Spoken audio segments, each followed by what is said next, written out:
भगवान श्री कृष्ण ने एक मुट्ठी चावल के बदले सुदामा को क्या दिया?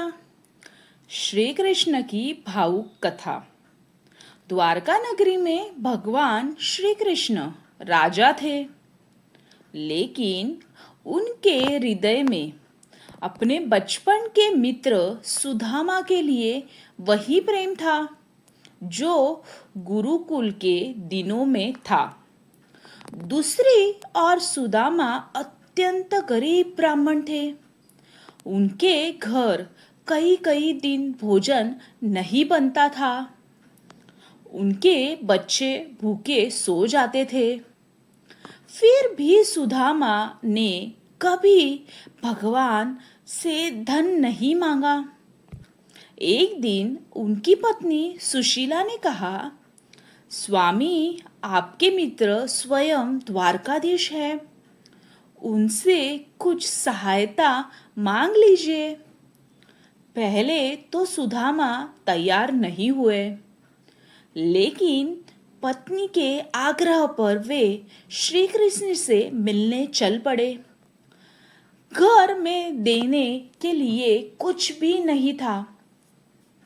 पड़ोस से थोड़ा सा चिवड़ा उधार लेकर उन्होंने एक पुराने कपड़े में बांध लिया। कई दिनों की यात्रा के बाद वे द्वारका पहुंचे।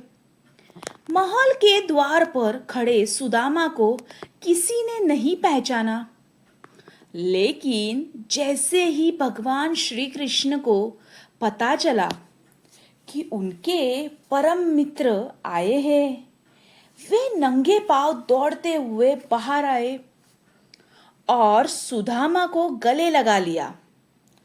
भगवान की आंखों से प्रेम के आंसू बहने लगे। उन्होंने अपने मित्र को राजा सिंहासन पर बैठाया, स्वयं उनके चरण धोए और बड़े प्रेम से उनका स्वागत किया।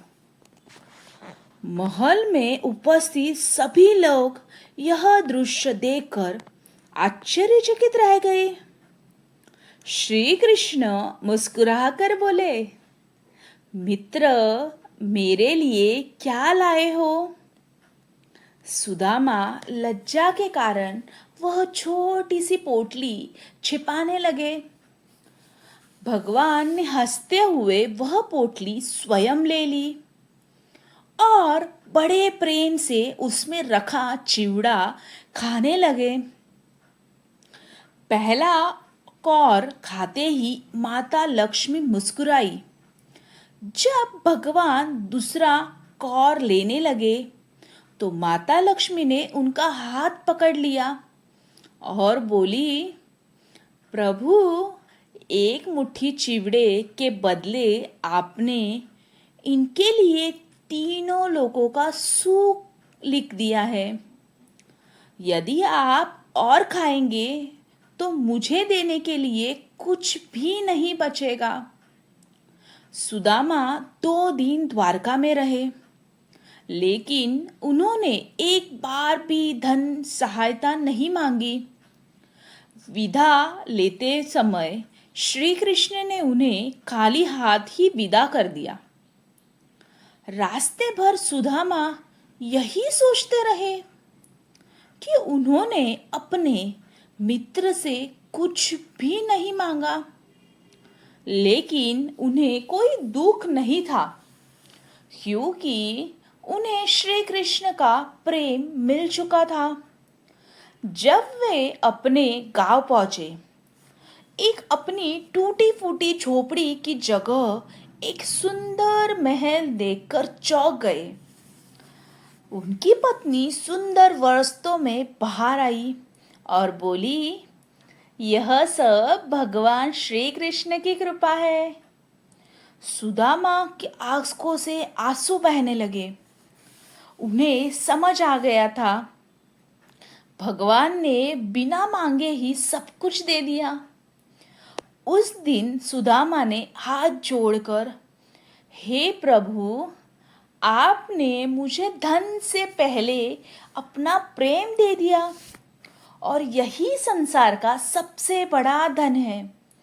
और कहते हैं कि भगवान श्री कृष्ण अपने भक्तों को उसकी आवश्यकता के अनुसार देते हैं, उसकी इच्छा के अनुसार नहीं, क्योंकि उन्हें पता है कि उसके लिए क्या सबसे उत्तम है। तो मित्र हो, हमें इस कथा से यह शिक्षा मिलती है कि भगवान के सामने वस्तु का मूल्य नहीं, बल्कि प्रेम और श्रद्धा का मूल्य होता है। जो सच्चे मन से भगवान को याद करता है, उसकी झोली एक दिन अवश्य भरती है। राधे राधे, राधे कृष्णा। तो मित्र हो, आज की ये कहानी आपको कैसे लगी, ये आप मुझे ज़रूर कमेंट बॉक्स में बताइए और मेरे वीडियो को लाइक कीजिए, शेयर कीजिए और ज़्यादा से ज़्यादा सब्सक्राइब कीजिए। आपका एक सब्सक्राइब भी मेरे लिए बहुत ज़रूरी है।